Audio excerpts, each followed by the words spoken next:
আসসালামু আলাইকুম। ফোকাস টিভির আজকের বিশেষ পর্বে আপনাদের সবাইকে স্বাগত জানাচ্ছি। আমাদের আজকের অতিথি একজন সফল প্রবাসী, যিনি বহু বছর ধরে আমেরিকায় বসবাস করছেন। চলুন সরাসরি আমরা তার সাথে কথা বলি। আসসালামু আলাইকুম ভাই, কেমন আছেন? ওয়ালাইকুম আসসালাম ওয়া রাহমাতুল্লাহি ওয়া বারাকাতুহু। আলহামদুলিল্লাহ, আল্লাহ রাব্বুল আলামিনের অশেষ রহমতে অনেক ভালো। আপনি কেমন আচ্ছা আছেন? ভাইয়া, এই তো আলহামদুলিল্লাহ আমিও ভালো আছি। ভাইয়ার নাম প্রফেসর সায়েদ আজাদ। ভাইয়া অনেকদিন ধরেই আমেরিকায় আছে মোটামুটি। ভাইয়ার সংক্ষিপ্ত পরিচয়টা যদি আমাদেরকে জানাতেন একটু। আমি আমার নাম সৈয়দ পুরো নামটা হচ্ছে সৈয়দ জহিরুদ্দিন আজাদ। আমার আমি একজন বাংলাদেশী আমেরিকান প্রবাসী। আমার বাড়ি হচ্ছে ফেনী জেলায় ছাগলনাইয়া উপজেলায়। আমি ছাগলনাইয়া উপজেলায় আমার শিশুকাল তথা কেটেছে। পরবর্তীতে শিক্ষা জীবন চট্টগ্রাম এবং ফেনী। তারপরে আমি চলে আসলাম ঢাকাতে। ঢাকাতেই আমার শিক্ষকতা জীবন শুরু করি। এরপরে আমি আমেরিকাতে চলে আসি। এই হলো আমার মোটামুটি এখন এই সংক্ষিপ্ত আমার পরিচয়। আচ্ছা ভাইয়া, আপনি কখন আমেরিকায় যান এবং আপনার যাওয়ার যে যাত্রাটা সেটা কেমন ছিল? আম বাঙালি হিসেবে আসলে আমেরিকায় যাওয়ার তো অনেকগুলো চ্যালেঞ্জেস আমরা জানি, ওগুলো সম্পর্কে একটু যদি আমাদেরকে জানাতেন। আসলে আমেরিকা আসার কোনো স্বপ্ন ছিল না। আমি দীর্ঘ ১৯৯৮ সাল থেকে আমি শিক্ষকতা জীবন আমার শুরু ঢাকাতে। কলেজ অফ ডেভেলপমেন্ট অল্টারনেটিভ, ওডা, এরপরে সোডা এবং ইউডা ইউনিভার্সিটি কমপ্লিট এডুকেশন। ওখানেই আমার শিক্ষা জীবন কেটেছে প্রায় ১৭টি বছর। ১৭টি বছর শিক্ষা জীবন শেষ করে বাংলাদেশের সার্বিক পরিস্থিতি যখন আপনি জানেন, আমাদের ২০০৯ সালের পর থেকে বাংলাদেশের পরিস্থিতি খুবই জটিল এবং সমস্যা জর্জরিত ছিল আমাদের বাংলাদেশ। এবং তখন কিন্তু আসলে বাংলাদেশের সাধারণ জনগণের দ্রব্যমূল্য বলেন আর চাকরির বাজার বলেন, মানুষের বাক স্বাধীনতা কোনো কিছুই তখন কিন্তু ছিল না। তথা আমাদের মুখের ভাষা পর্যন্ত কেড়ে নিয়েছিল তৎকালীন সরকার। তখন আহ শিক্ষকদেরও তেমন কোনো বাকস্বাধীনতা না থাকায় এবং সার্বিক পরিস্থিতি বিবেচনা করে আমি সিদ্ধান্ত নিলাম যে এই দেশে আসলে মানুষদের থাকার তথা আমাদের মতন মানুষ যারা আমরা সামাজিক কার্যক্রমে জড়িত বা যারা আমরা কথা বলি, সত্যের পক্ষে লড়ি, তাদের পক্ষে এই দেশে থাকাটা আ আ এই দেশে থাকাটা বসবাসের অনুপযোগী হয়ে পড়েছিল। তখন সিদ্ধান্ত নিলাম যে আমি আ দেশের বাহিরে চলে যাব। ২০১৫ সালের মেতে আমি আমেরিকাতে আসলাম এবং এখানে এসে আ আমি ১ম এ আমার বড় ভাই আছেন নিউ জার্সিতে। ভাইয়ের বাসায় উঠলাম এবং ওখানে কিছুদিন থেকে নিউ ইয়র্কে আসলাম। নিউ ইয়র্কে এসে নিউ ইয়র্কের আমার এক বন্ধু আছে। আ তাদের বাসায় প্রাথমিকভাবে আমি কয়েকদিন ছিলাম।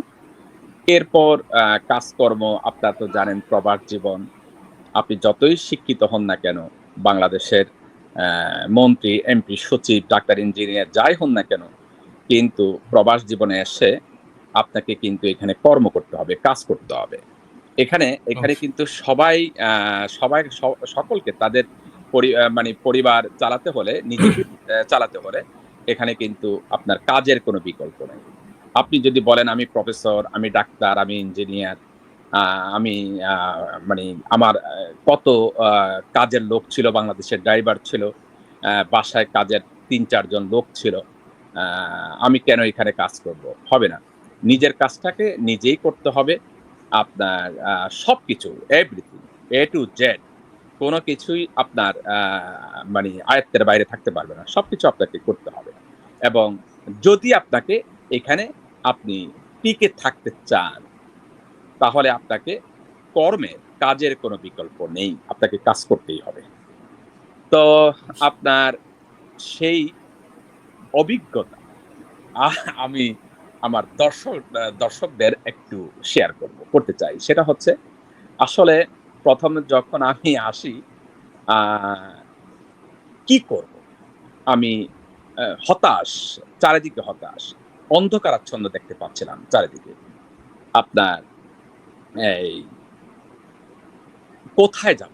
মনে হয় আমি একটা বিশাল আটলান্টিক মহাসাগর আছে এখানে। আটলান্টিক মহাসাগরের মাঝে আমি পড়ে গেছি। মানে হাবুডুবু খাচ্ছি। আমি কোনো কিছুর সন্ধান পাচ্ছি না। আপনার আমার এক বন্ধু, তার ছোট্ট ছেলে এবং আমার বন্ধু তার ওয়াইফ, তারা যেখানে তাদের বাসা আশেপাশে অ্যা মানে আপনার ১ মাস হয়ে গেল আমি বসে খাচ্ছি।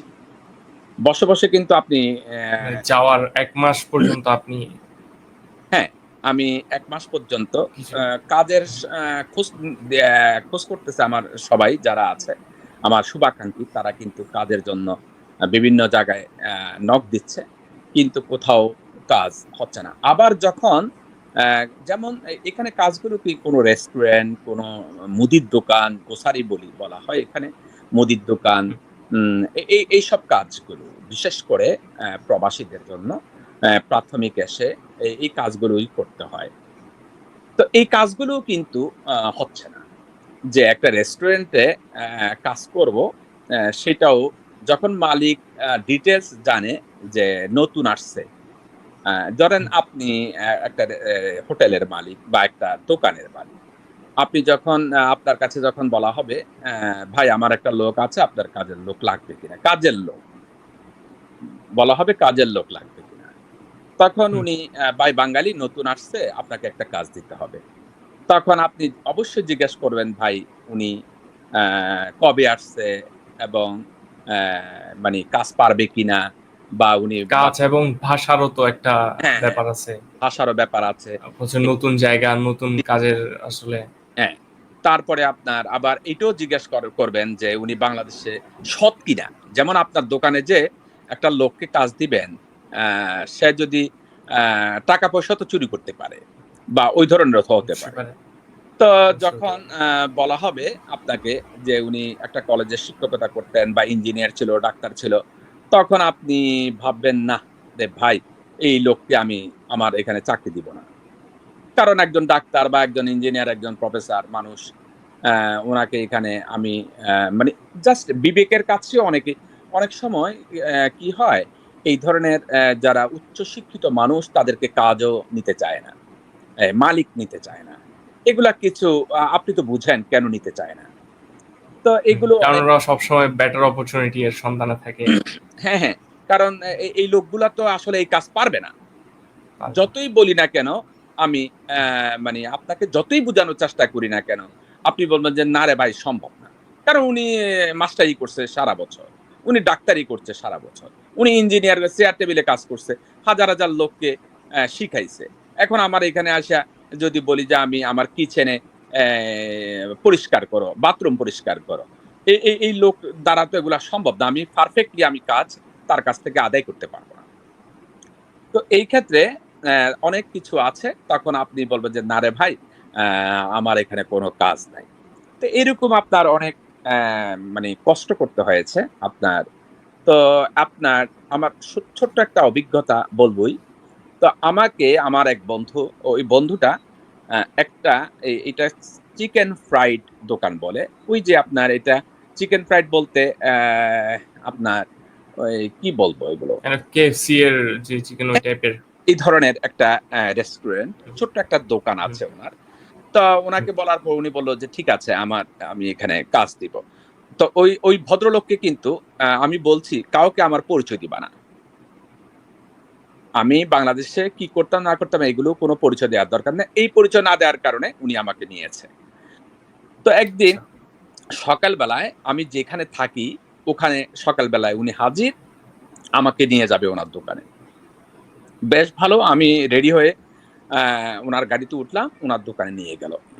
নিয়ে যাওয়ার পরে অ্যা আমাকে বলল, "ভাই আসেন।" ভিতরে ঢুকলাম, আমারে কিচেনে নিয়ে গেল। কিচেনে নিয়ে গেল, ওখানে দেখলাম আরো দুইজন লোক আছে। উনি কি আমেরিকান নাকি না না, বাঙালি বাঙালি বাঙালি? আচ্ছা। বাঙালি। তো কিচেনে গেলাম, যাওয়ার পরে আমাদের এলাকায় যে আমরা ওই যে বড় বড় ওই গাবলার মতন আর কি, এটা আমি নামটাও ভুলে গেছি এখন। মাংসরে আপনার মানে পরিষ্কার করে যে একটা খাসা আছে না, বড় বড় হ্যাঁ। খাসার মধ্যে অনেকগুলো প্রায় ধরেন 50টা 100টা মুরগি ওখানে কিচেনের মধ্যে রাখা আছে, এবং ওনারা পরিষ্কার করতেছে মুরগিগুলো। তো আমাকে বলল যে, "ভাই আসেন আমরা একসাথে এগুলো একটু পরিষ্কার করতে হবে।" তো আমি তখন আমার মানে প্রায় ১-১৫০ মুরগি এগুলা পরিষ্কার করতেছে ওনারাও। তখন আমার মানি খুব কষ্ট লাগলো, হ্যাঁ? আমার কষ্ট লাগলো। এগুলো আমি পারতেছি না আরকি। কোনদিন আসলে এই ধরনের তো এগুলা করি নাই।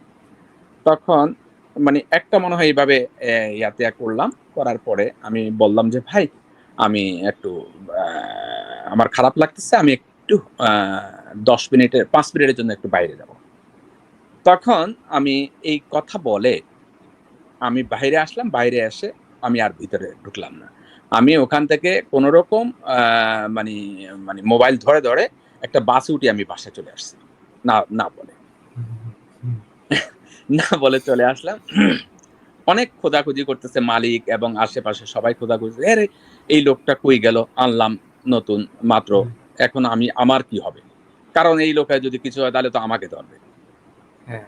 তখন আমার বন্ধুকে ফোন দিল, বন্ধু আবার কাজে, সে ফোন ধরতেছে না। তার ওয়াইফ ফোন দিল। এই করতে ১-১.৫ ঘন্টা পরে আমি তো বাসায় এসে আমি হাত মুখ ধুয়ে আমি আমার বন্ধুর বাসায় ঘুমাই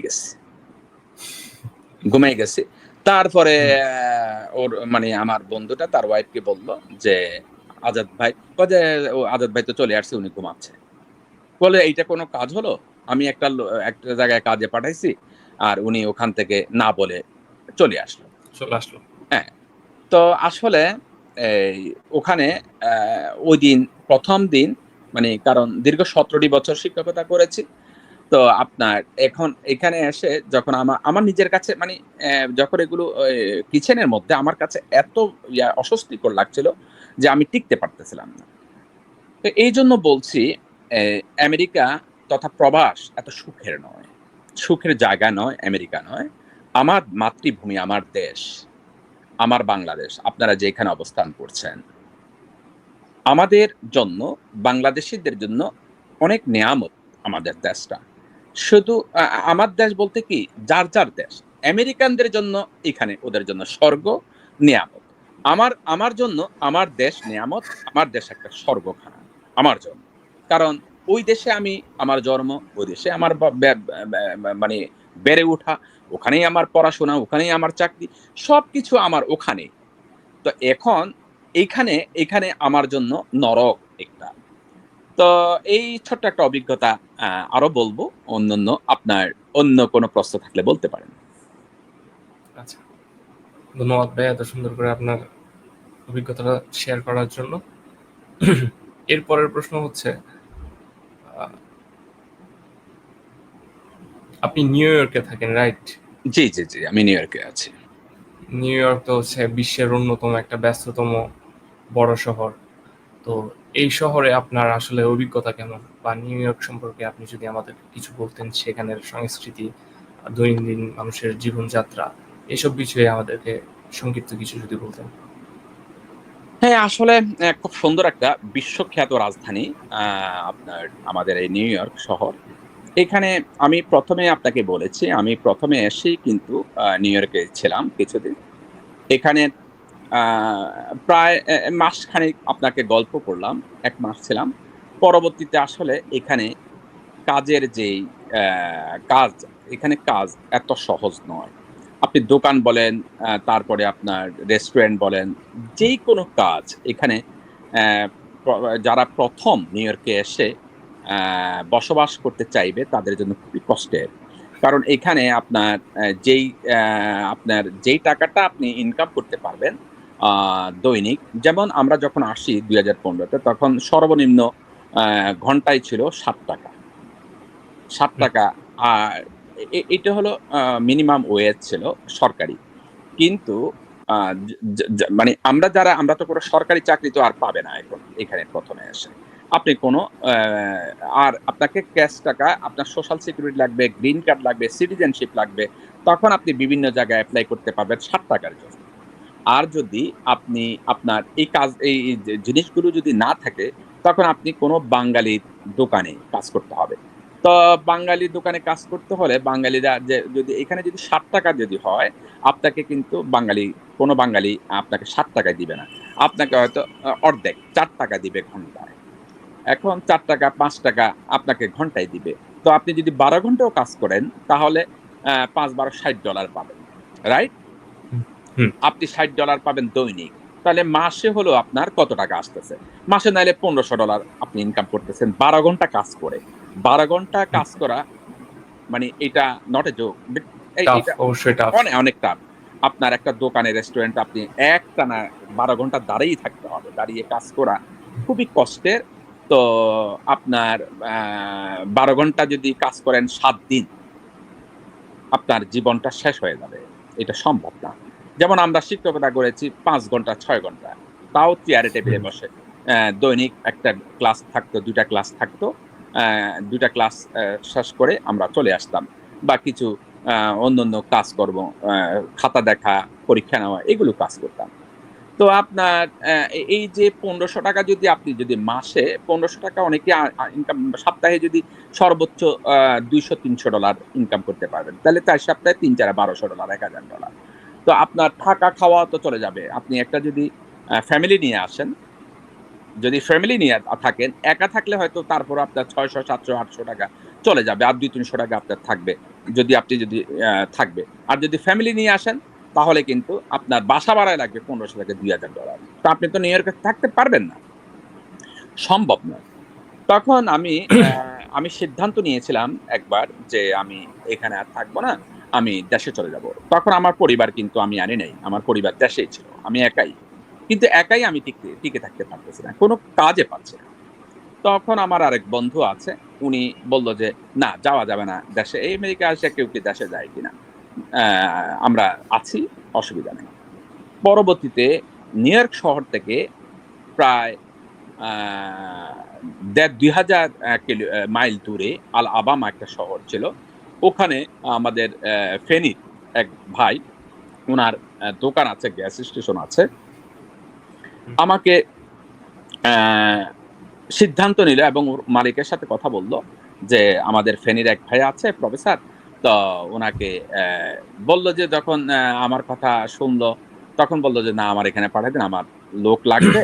আর যেহেতু আমার এলাকার, আমি করব।' তখন উনি বিমানের টিকেট পাঠায় দিছে। তখন এখান থেকে আমি নিউ ইয়র্ক থেকে বিমানে চলে গেলাম আলাবামাতে। যাক ওখানে গিয়ে ওই ভদ্রলোক আমাকে ভালোভাবে রিসিভ করছে এবং উনার এর পরের দিন যখন যেদিন গেলাম রাতে সন্ধ্যায় পৌঁছলাম, এর পরের দিন উনার কয়েকটা দোকান ছিল। ওই দোকানগুলো আমাকে দেখালো সবকিছু এসে। দেখানোর পরে আমাকে বলল যে, "স্যার অসুবিধা নাই, আপনি আমাদের এখানে থাকেন।" উনি একটা বাসাও মানে উনার গ্যাস স্টেশনের পাশে একটা বাসা, আ আরেকটা ব্যাচেলর সুন্দর অনেক বড় বাসা আমাকে ঠিক করে দিল। ওখানে উঠলাম। উঠার পরে উনার দোকানে আমি কাজ শুরু করলাম। তো উনি আমাকে বেশ ভালোই ৳৬০ করেই আমাকে ঘন্টা দিয়েছে এবং আ ঘরের পাশে হেঁটে ২ মিনিট ৩ মিনিট লাগতো। ওখানে চলে যেতাম। কাজ করলাম। এরপরে মোটামুটি ওখানে বাসা ভাড়াও কম। যেমন থাকা খাওয়া আমার ৳৫০০ হয়ে যায়। যেখানে নিউ ইয়র্কে আমি থাকা খাওয়া ৳১,০০০ ৳১,৫০০ লাগতো। তো ওখানে বেশ ভালোই অবস্থান করছি। বেশ ভালোই উনি সহযোগিতা করতেছে। তো ওখানে যাইয়া মোটামুটি আমি একটা এই আশ্বস্ত হলাম। স্টেবল কন্ডিশন আসছে। হ্যাঁ, আমি মোটামুটি আমেরিকাতে থাকতে পারব। তো ওখানে প্রায় ১ টি বছর আমি ছিলাম। তো আসলে আমরা যারা আপনাকে ১ম এই বলেছি, যারা আমরা সামাজিক কাজকর্মে জড়িত এবং আমরা আ স্বাধীন চেতা মানুষ যাকে বলা হয়। আমরা কি ওখানে কিন্তু পরিবেশগুলো আ নিউ ইয়র্কের বাহিরে বাঙালি নাই, জনসমাবেশ নাই, কিচ্ছু নাই। মানে যার মতন কাজ করে খায়, ঘুমায়, এই তাদের জীবন। অ্যা মানে নিউ ইয়র্কের বাহিরে। আপনি যেমন বাঙালির সন্ধান পাবেন না, বাঙালি কোনো রেস্টুরেন্ট পাবেন না, কোনো কিছুই পাবেন না। তো এটা কিছু, কিছু মানুষ যারা মানে একাকিত্বকে পছন্দ করে তাদের জন্য ওইসব শহরগুলো ভালো। আমাদের জন্য ভালো না। তখন আমি আবার সিদ্ধান্ত নিলাম যে না এখানে আমি ওখানে ১ টি বছর ছিলাম মোটামুটি আ যখন একটু চিন্তা করলাম যে না এখন আমি এখন পারবো। নিউ ইয়র্কে গিয়ে আমি চলতে পারবো বা সবকিছু করতে পারবো। তখন এর ফাঁকে দিয়ে আমার পরিবারও ৩-৪ মাস পরে আমার পরিবারও ফ্লাই করছে। আমার ২ বাচ্চা আ নিয়ে আমার ওয়াইফ আসলো। আমরা ওখানে বাসা-টাসা নিলাম আলাবামাতে। ওখানে সুন্দরভাবে কিছুদিন ছিলাম ৫-৬ মাস পরিবার নিয়েছিলাম। পরবর্তীতে আমি বললাম যে, "না, আমার আর ভালো লাগছে না এই আলাবামা। কারণ এই শহর আমার জন্য নয়। কারণ আমি মানুষজন ছাড়া আমি থাকতে পারব না।" তখন আবার সিদ্ধান্ত নিলাম যে নিউ ইয়র্কে মুভ করব। কারণ আপনি বলেছেন বিশ্বখ্যাত রাজধানী। তো এখানে অবশ্যই। সকল সুযোগ সুবিধা এখানেই আছে। পরবর্তীতে আপনার আবার ২০১৬ র শেষে আমি আবার পরিবার নিয়ে নিউ ইয়র্কে মুভ করে চলে আসছি। পরে এখানে এসে বিভিন্ন সামাজিক কাজকর্ম এখানেও আবার একটা দোকানে কাজ শুরু করেছি 7-Eleven এ। একটা কোরিয়ান কোম্পানি আপনি জানেন। ওখানে আ কাজ করছি। আ প্রায় ১-১.৫ বছর। এই, এই তো এভাবে মানে শুরু করছে মানে প্রাথমিক বা নিউ ইয়র্কে শুরু করলাম আরকি। জি। আচ্ছা। ওখানে মানে নিউ ইয়র্কে আপনার বাঙালি কমিউনিটি তো অনেক স্ট্রং, রাইট? হ্যাঁ, এখানে আসলে বাঙালি কমিউনিটি মানে আপনার স্ট্রং মানে বাংলাদেশের মতন শক্তিশালী। আমরা এখানে প্রায় ১০ লক্ষের উপরে বাঙালি রয়েছে নিউ ইয়র্কে মনে হয়। আমার যদি ভুল না হয় কিছুটা কম এদিক-সেদিক হবে। কিন্তু প্রচুর বাঙালি এখানে। এখানে আপনার আমাদের প্রতিটি যেমন আমি বলব আ ঢাকা শহরে যেকে মসজিদের শহর বলা হয়। আমি মনে করি নিউ ইয়র্ককেও মসজিদের শহর বলা হয়। কারণ প্রতিটি আ ২-৪ টা ব্লক পরপরই আমাদের এখানে মসজিদ আছে। আল্লাহু আকবার ধ্বনি শোনা যায়। আমরা এখানে সকল যে এ বাঙালি যে কালচার গুলো আমরা উপভোগ করতে পারি। আমাদের উপভোগ সংস্কৃতি করতেছি। মনে হচ্ছে এখন মনে হয় যে আমি বাংলাদেশে আমি আমেরিকাতে নেই। আমি বাংলাদেশে আছি। আমি মনে করি আরকি। এই আচ্ছা, ভাইয়ের সাথে একটু পেশাগত দিক দিয়ে আলোচনা করি। জি, জি। ভাইয়া কি এখন কি ব্যবসা করছেন নাকি? আসলে ব্যবসা বলতে ওইভাবে কোনো ব্যবসা আ মানি আ মে নির্ধারিত কোনো ব্যবসা নয়। আমি এখানে বিভিন্ন সামাজিক সংগঠনের সাথে জড়িত আছি এবং আমি বাংলাদেশেও আমি শিক্ষকতার পাশাপাশি আমি ব্যবসা করতাম। যেমন আমার ইউনিক স্টার মাল্টিপারপাস কোঅপারেটিভ ছিল এনএসকো টাওয়ার গুলিস্তানে ৩য় তলায়। আমার ওখানে অ্যা অনেক বিশাল এক পরিধি নিয়ে প্রায় ৭০-৮০ জন আমার এমপ্লয়ি ছিল আমার অফিসে। ওখানে পরিচালনা করেছি। তারপরে আপনার আমি বিভিন্ন যেমন অ্যা মানে ওখানে প্রফেসরস একাডেমি ছিল আমার ফার্ম গেটে। যেমন হলি ক্রস কলেজের সামনে আমার একটা একাডেমি ছিল। তো আমার সবসময় আমার ভিতরে কাজ করত মানুষের জন্য কিছু করা। তথা নিজের জন্য নয় শুধু। যেমন শিক্ষকতার পাশাপাশি অনেকে তো ধরেন জীবনটা যেই আ পেশায় ঢুকে, ওই পেশাতেই তার জীবন মৃত্যু অবধি সেটাই সে চালিয়ে যায়।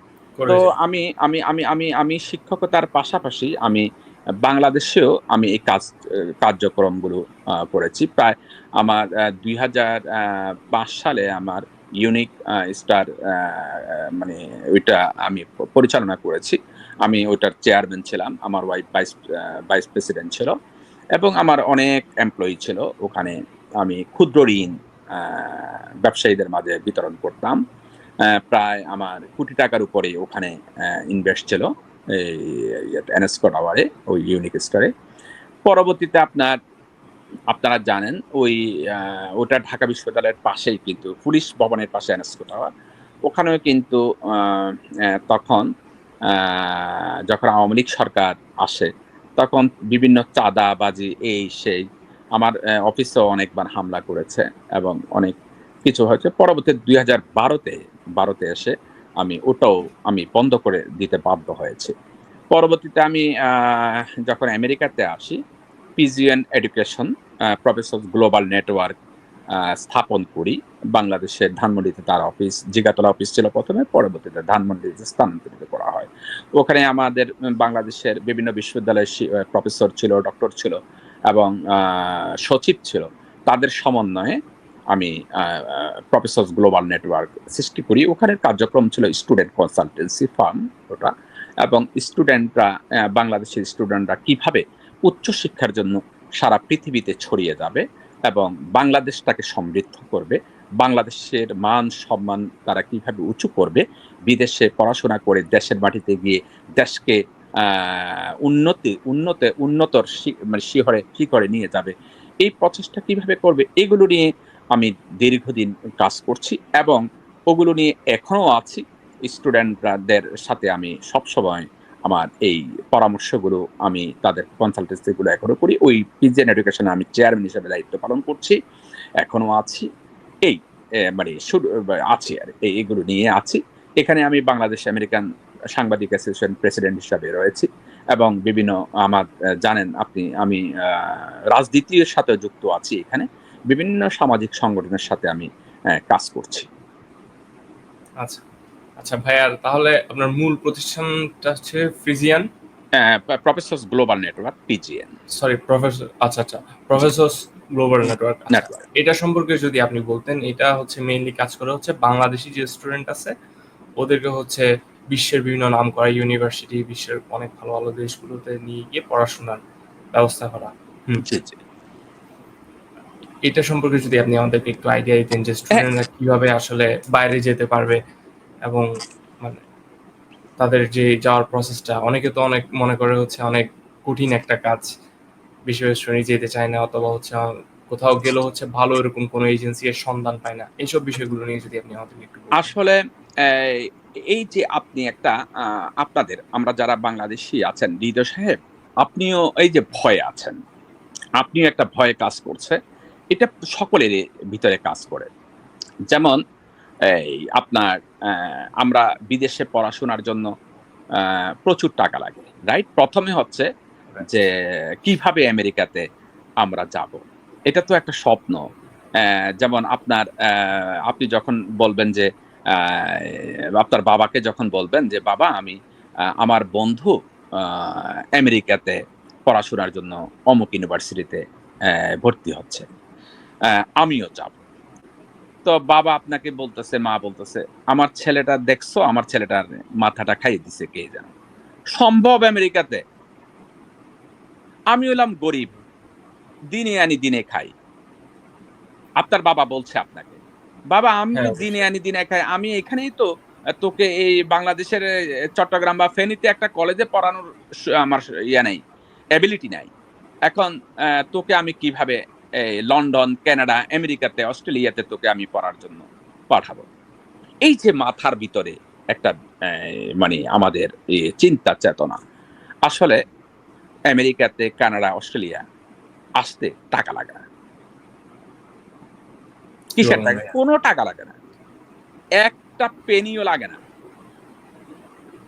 বিদেশে কিভাবে? পড়াশোনা করতে আজকে আমি আমার আপনার মাধ্যমে, ফোকাস টিভির মাধ্যমে আমি বাংলাদেশের প্রতিটি মা-বাবা, ছাত্র-ছাত্রী, অভিভাবক যারা আছে তাদেরকে বলে দিতে চাই, বিশ্বের যেকোনো বিশ্ববিদ্যালয়ে, কলেজ, বিশ্ববিদ্যালয়ে পড়াশোনার জন্য কোনো টাকা লাগে না।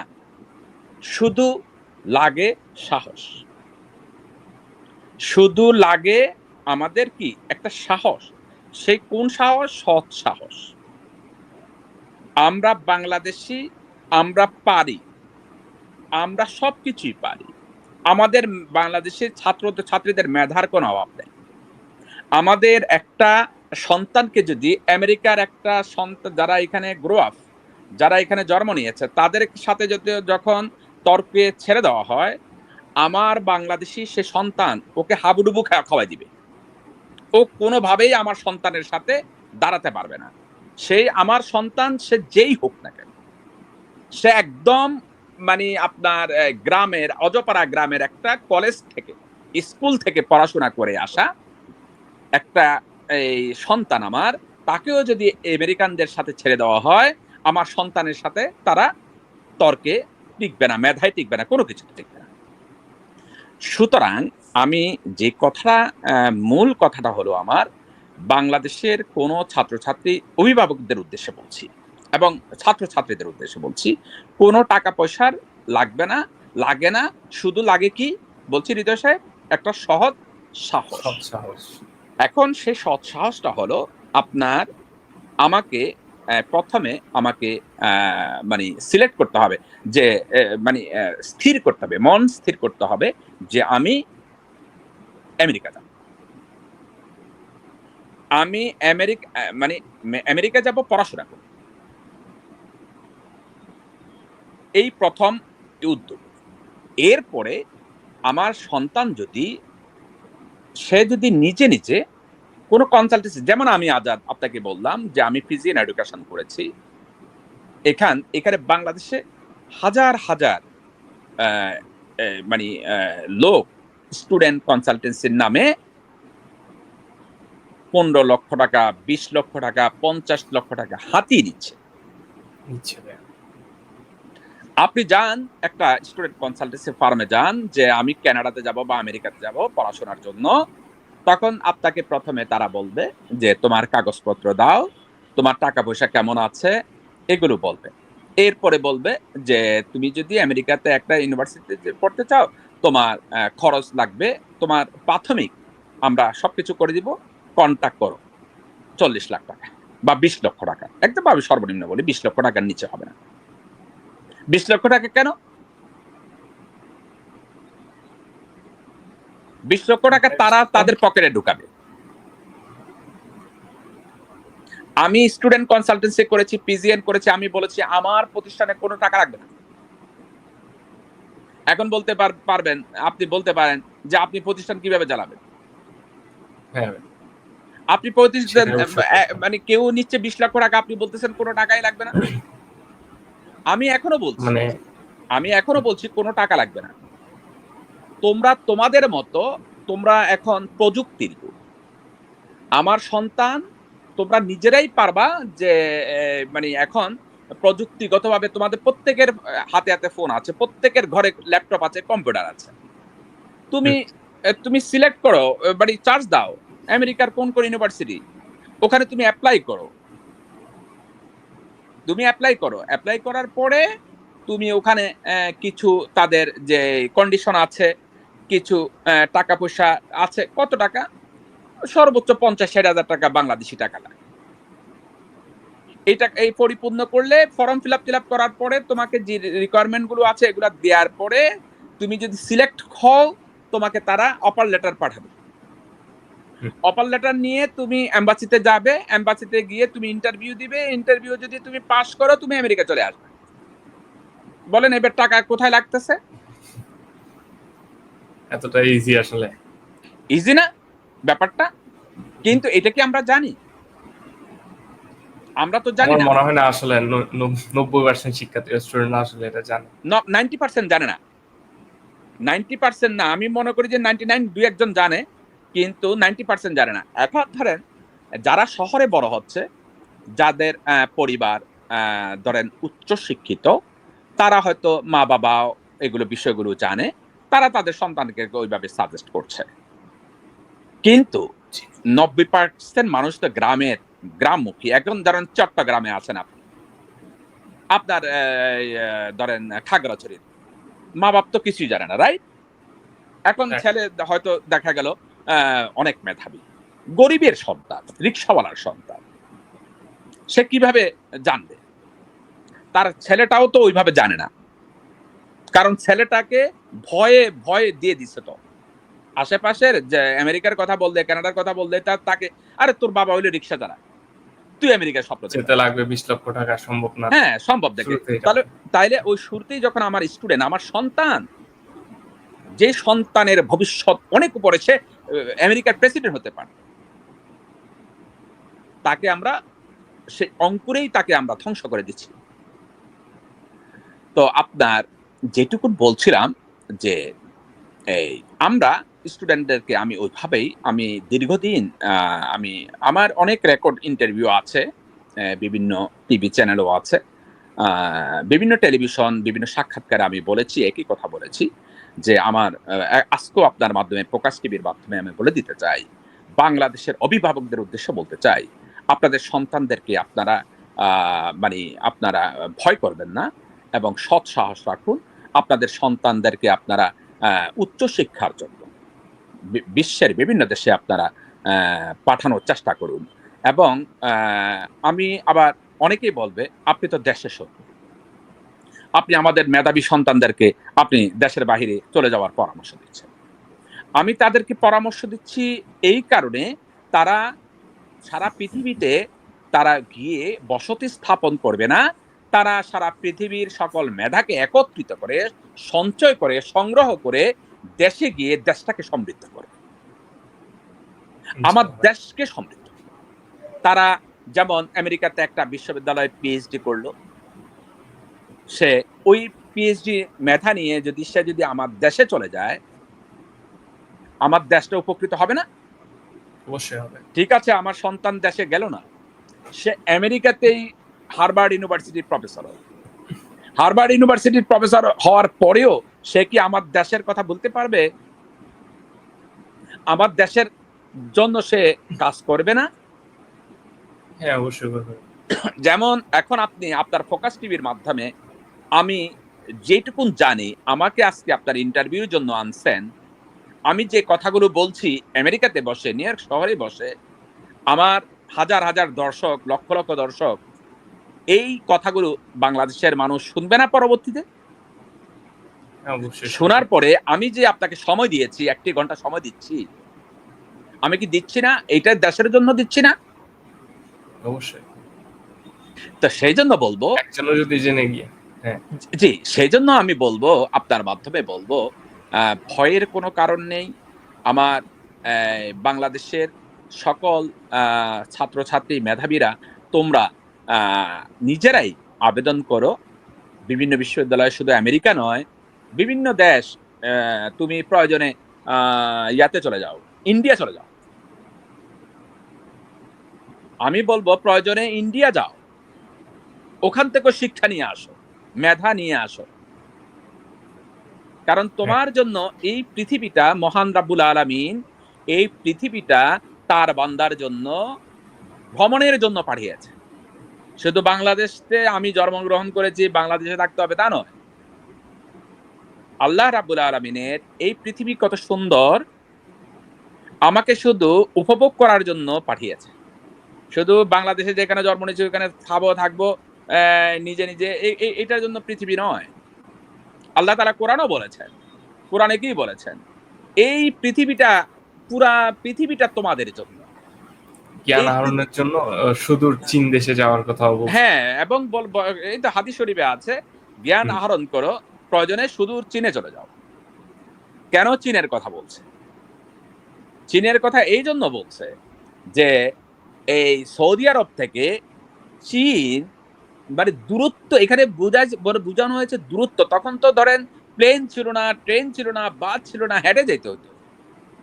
হ্যাঁ, তো বলছে এইখানে মানে জ্ঞান আহরণ করার জন্য চীন দেশে চলে যাও। চীনটা চীনে ওই দূরত্ব বুঝানো হয়েছে। তখন দূরত্ব বুঝানো হয়েছে যে প্রয়োজনে চীন চলে যাও, আমেরিকা চলে যাও, কানাডা চলে যাও, বিভিন্ন দেশের, বিশ্বের এক প্রান্ত থেকে অন্য প্রান্তে চলে যাও জ্ঞান আহরণ করার জন্য। তো সুতরাং আমরা আমার ছাত্রছাত্রীরা যেন তারা নিজেরাই কোনো স্টুডেন্ট কনসালটেন্সি ফার্মের কাছে যাওয়ার দরকার নাই। আর যদি কারো দরকার পড়ে, আমি আজাদ আছি, ফ্রি, আপনি কোনো কথা কিভাবে হেল্প করতে পারেন? আমার মানে সাথে। আপনি যে প্রসেসটা বললেন, হ্যাঁ, জি, জি, ওনারা হচ্ছে স্টুডেন্টরা ভার্সিটি চেক করে ওদের পছন্দ মতো সাবজেক্টে অ্যাপ্লাই করে, যদি ওখান থেকে সিলেক্ট হয়ে যায়, তারা হচ্ছে একটা অফার লেটার পাবে। এরপর হচ্ছে তারা এম্বাসি ফেস করে ভিসা করে আমেরিকায় যেতে পারে। এখন এই প্রসেসটার মধ্যে আসলে আপনি কোন জায়গাটায় তাদেরকে হেল্প করেন, এটা একটু যদি। হ্যাঁ, আমি তো কোন জায়গাটা প্রসেস, মানে আমার তো কোনো হেল্পের কোনো প্রয়োজন নাই। হ্যাঁ, যদি কারো পরামর্শ থাকে কোনো কিছু, যদি কোনো পরামর্শ থাকে, আমার সাথে যোগাযোগ করবে, আমাদের টিম আছে, টিমের সাথে যোগাযোগ করবে, কিন্তু ওখানে কোনো টাকা পয়সার কোনো লেনদেনের দরকার নেই। আমি ওইটাই আপনি বলছি। কনসালটেন্সি করতে পারবেন, রাইট? কনসালটেন্সি করছি আমি ফ্রি সার্ভিস আমি সেবা করব। আমার ছাত্রদের জন্য, ছাত্রছাত্রীদের জন্য, আমার অভিভাবকদের জন্য, দেশের জন্য যদি আমি কিছুটা একটু আমার সময় যদি আমার দেশের জন্য, দেশের মানুষের উপকারার্থে যদি দিতে পারি, এর চেয়ে মানে আমার আত্মা মরার পরেও আত্মা অন্তত শান্তি পাবে। সেজন্য আমি ছাত্রছাত্রীদেরকে বলছি, আপনাকে মাধ্যমে বলছি যে টাকা পয়সার কথা চিন্তা না করে ১ম এ আর যখন যেমন কেউ যদি একটা স্টুডেন্টের ভিসা হয়ে যাবে, যেমন এখানে অনেক স্কলারশিপ পেয়ে যায়। বেশিরভাগ ক্ষেত্রে স্কলারশিপ পায়। আর তারা যখন এখানে আসবে পড়াশোনার পাশাপাশি কিন্তু তারা ২০ ঘন্টা কাজও করতে পারে অনেকেই। প্রতি ক্যাম্পাসের সপ্তাহে। যেই টাকা সে আ ওই কাজ করে পাবে, ওই টাকা দিয়ে তার থাকা খাওয়া চলে যাবে। ঠিক আছে? তার ওগুলো চিন্তা করতে হবে না। দেশ থেকে একটা টাকাও তার মা-বাবা পাঠাতে হবে না তাকে। এবং হয়তোবা আসার সময় হয়তো তার ২-৩ লক্ষ টাকা লাগতে পারে। বাংলাদেশী টাকায় তার প্লেন ফেয়ার লাগতে পারে, এগুলো লাগতে পারে। তখন যখন অ্যা একজন রিক্শাওয়ালা যখন তার ছেলে যখন আমেরিকার জন্য সিলেক্ট হবে, তার ৩-৪ লাখ টাকা তার জন্য অনেক টাকা। এখন বলতে পারেন এই টাকা সে কোত্থেকে দিবে? আরে ভাই এই টাকা যখন আ ওই রিক্শাওয়ালা ভাই, আমার ওই শ্রমিক ভাই, কৃষক ভাইয়ের ছেলে-মেয়ে যখন আমেরিকাতে বা কানাডাতে একটা বিশ্ববিদ্যালয়ে পড়াশোনার জন্য যখন সিলেক্ট হবে, যখন সবকিছু হয়ে যাবে, প্রসেস হয়ে যাবে, তখন আশেপাশে অনেকেই আসলে আশেপাশের মানুষজনই হেল্প করে শেখানোর জন্য। রাইট, হুম। রাইট। তখন আশেপাশের ১০ জন দাঁড়িয়ে যাবে তাকে টাকা দেওয়ার জন্য। আচ্ছা ভাইয়া, আমাদের সময় খুবই অল্প। এইসব সম্পর্কে তো আমরা জানলাম মোটামুটি। জি, এরপরে হচ্ছে আরেকটা প্রশ্ন আপনার কাছে করি। বর্তমানে তো হচ্ছে আমরা আরেকটা বিষয় দেখছি, সে ট্রাম্প সরকার মানে প্রবাসী স্টুডেন্ট হোক বা প্রবাসী হোক, যেখানে কারোর জন্য আসলে অনেক সমস্যার সৃষ্টি করতেছে। তো এই বিষয়ে যদি আপনি খুব ছোট করে আমাদেরকে একটু বলতেন, জি, জি। যেহেতু আমাদের সুন্দর একটা সময় খুব অল্প। সময়োপযোগী একটা প্রশ্ন করেছেন যে ট্রাম্প প্রশাসন। আসলে আমি আপনাকে আ যেটুকুন বলব যে ট্রাম্প প্রশাসন বলতে নয়, আমেরিকার চলমান প্রক্রিয়া। যেটা আপনারা শুনতেছেন বাংলাদেশে, এটা চলমান প্রক্রিয়া। আপনার এই দেশে আপনার ঘরে যদি যেমন আপনার ঘরে যদি কাউকে থাকতে দিলেন, উদাহরণ দিচ্ছি, আপনার ঘরে কাউকে থাকতে দিলেন। থাকার পরে ওই লোক যদি চুরি করে, ডাকাতি করে, সন্ত্রাসী করে, মাস্তানি করে, আপনার আশেপাশে মানুষের জানমালের নিরাপত্তা বিঘ্ন ঘটায়, তখন আপনি ওই লোকটাকে কি করবেন বলেন তো? অবশ্যই তার ওরকম আইনানুগ ব্যবস্থা নেওয়া হবে। আপনি তাকে কি আপনার ঘরে থাকতে দিবেন? না, আপনি তো থাকতে দিবেন না। তাকে হয়তো অবশ্যই দেওয়া হবে না। পুলিশকে ধরাই দিবেন, রাইট? পুলিশে হস্তান্তর করবেন। নতুবা তাকে আজীবনের জন্য জেলখানায় পাঠিয়ে দিবেন। বা বলবেন যে, "যাও তুমি তোমার বাড়িতে চলে যাও। আমার এখানে রাখবো না।" তার মা-বাবাকে ডেকে এনে তার মা-বাবার কাছে হস্তান্তর করবেন। তদ্রূপ আমেরিকার আপনারা যা শুনছেন যে এখানে স্টুডেন্টরা এখানে আসতেছে। এখন স্টুডেন্টদের পড়াশোনার জন্য আসছে, রাইট? রাইট। এখানে তো পড়াশোনার জন্যই আসছে স্টুডেন্টরা। এখন স্টুডেন্টরা পড়াশোনার জন্য এসে যদি পড়াশোনা না করে, তারা যদি টাকার পিছনে দৌড়ায়, তারা স্টুডেন্ট কলেজে যায় না, বিশ্ববিদ্যালয়ে যায় না, তারা টাকার নেশায় পড়ে গেল। তারা বিভিন্ন এটা একটা মানে ল অ্যান্ড অর্ডার আ কি ব ব ভগ্ন ভাঙলেন না আপনি? আপনি তো কন্ডিশন হ্যাঁ, ছিল আপনি অবশ্যই। স্টুডেন্ট, আপনি পড়াশোনা করবেন। আপনাকে স্টুডেন্ট ভিসা দিয়েছে। আপনাকে তো কাজ করার জন্য পারমিশন দেয়নি। তা আপনি কাজ করতেছেন। আপনার যে ভিসার যে নীতিগুলো আপনার সাথে ছিল, কন্ডিশন গুলো ছিল ওগুলা আপনি আ ভেঙে ফেলছেন। তখন আপনাকে কি করবে? আপনি যদি আপনার ঘরে ওই ও ও থেকে বের করে দেন, তাইলে মানে এই ট্রাম্প প্রশাসন না, আমেরিকার প্রশাসন নিয়ে তাকে আপনাকে বের করে দিচ্ছে। সিমিলার আর কাজটাই করতেছে। হ্যাঁ, এই কাজটা করতেছে। আর যারা ধরেন আপনার এইখানে যে এই মানে ট্রাম্প প্রশাসন কি করছে দেখেন, যারা কোন অন্যায় করছে, যারা কোন ভায়োলেশন করছে, যাদের নামে মামলা আছে, যারা বিভিন্ন ক্রেডিট কার্ড জালিয়াতি করছে, বিভিন্নভাবে ডেপুটেশন ছিল, পূর্বে ডেপুটেশন ছিল অনেকের বিরুদ্ধে। কোন অভিযোগ আছে এবং যারা স্বচ্ছ তাদের কোন কিছু নেই। যারা অন্যায়কারী, অপরাধী, চোর, ডাকাত, মাস্তান এখানে করতেছে, তাদেরকে তো মানে আপনি বের করে দেওয়া এটা স্বাভাবিক। আপনি আপনার ঘরে রাখতেছেন না। তাহলে প্রেসিডেন্ট কেন রাখবে বা আমেরিকা কেন আপনাকে রাখবে? তো ভয়ের রাইট কিছু ভাইয়া। নাই। ভয়ের কিছু নাই। এখানে যারা অন্যায় যারা সুন্দরভাবে সা মানে একদম স্বচ্ছভাবে এখানে খাওয়া-দাওয়া, চাকরি-বাকরি করছে, সে অবৈধ। তার কোনো পেপারস নাই। তার হুম, কোনো গ্রিন কার্ড নাই, কিচ্ছু নাই। তারও কোনো ভয়ের কোনো কারণ নাই। আমেরিকা একটা মানবতার দেশ। আমেরিকার মতন মানবতার দেশ পৃথিবীর কোথাও নেই। আপনাকে খাইতেছে, আমি আপনাকে বলছি, আপনি আপনার ঘরে রাখছেন, খাওয়াচ্ছেন, সবকিছু করতেছেন। আপনি আবার আপনার ঘর থেকে চুরি করতেছে, ডাকাতি করতেছে, আপনার আশেপাশের কেউ থাকতে পারতেছে না। তাদের মারামারি, কাটাকাটি করতেছেন। তো আপনি যদি আপনার ঘর থেকে বের করে দেন, তাইলে আমেরিকা প্রশাসন যদি বের করে দেয়, আমি তো সাধুবাদ জানাচ্ছি আমেরিকাকে। ট্রাম্প প্রশাসনকে আমি সেলুট জানাচ্ছি। যেটা করছে এটা ভালো কাজ করছে। তবে সকলকে আজকে আপনার ফোকাস টিভির মাধ্যমে যারা বাঙালিরা আমেরিকাতে বসবাস করছে, তাদের উদ্দেশ্যে একটা কথা বলবো, ভয়ের কোনো কারণ নেই। যারা আমরা স্বচ্ছতার সহিত এবং সুন্দরভাবে সুচারুরূপে আমরা আমেরিকার সকল নিয়ম কানুন মেনে আমরা এখানে বসবাস করছি, সে বৈধ, অবৈধ হোক, বৈধ হোক, তার কোনো এখানে কোনো সমস্যা নেই। তো আমি অনুরোধ করব সকলেই কিন্তু সকল আ মানে যারা যেন ভায়োলেশন আপনারা ভায়োলেট করবেন না। আপনারা নিয়ম নীতি ভাঙবেন না। আপনারা অপরাধ করবেন না। মারামারি, কাটাকাটি, হানাহানি, চুরি, ডাকাতি বা বিভিন্ন জালিয়াতি এই কাজগুলো করবেন না। যদি এই কাজগুলো করেন তাহলে আপনাকে বের করে দিলে এতে কষ্টও পাবেন না। ধন্যবাদ আপনাকে। আচ্ছা। আচ্ছা ভাই, আমরা আমাদের প্রায় শেষের দিকে চলে আসছি অনুষ্ঠানের। জি, জি। আমাদেরকে আপনার কাছে লাস্ট একটা প্রশ্ন, সেটা হচ্ছে আমাদের ফোকাস টিভি সম্পর্কে যদি আপনি কিছু বলতেন। হ্যাঁ, ফোকাস টিভি আজকে অনেক ভালো লাগছে আসলে। আপনার পরামর্শ থাকে। হ্যাঁ, আপনার উপস্থাপনাও ভালো লাগছে। আর ফোকাস টিভির আপনাদের যাত্রা অনেক সু সুখ সুখময় হবে। কারণ এই ফোকাস টিভির যিনি পরিচালনা করছেন সিইও আমাদের খুবই প্রবাসের খুবই জনপ্রিয় একজন ব্যক্তি শামসুল ইসলাম মজদু ভাই। উনি অনেক সাধনা করছেন এই টিভিটাকে কিভাবে প্রতিষ্ঠা করবেন। আমাকেও বারবার বলেছে। আমার খুবই প্রিয় একজন মানুষ। আ আ যে যিনি আমাকে খুবই স্নেহ করেন। স্নেহ না শুধু, স্নেহ, শ্রদ্ধা, সম্মান যা আছে সবকিছুই করেন। বড় ভাই, ছোট ভাইয়ের মতন আমরা চলি। তো উনি অনেক কষ্ট করে এই চ্যানেলটা দাঁড় করার চেষ্টা করছে। তো আশা করি এই ফোকাস টিভি আ যদি আ মানুষের কথা বলবে, গরিবের কথা বলবে, মানবতার কথা বলবে, সংস্কৃতির কথা বলবে, কালচারের কথা বলবে এবং আমাদের আগামী নতুন প্রজন্মের কথা বলবে, আমি এই টিভির ইনশাআল্লাহ প্রতিষ্ঠা পাবে।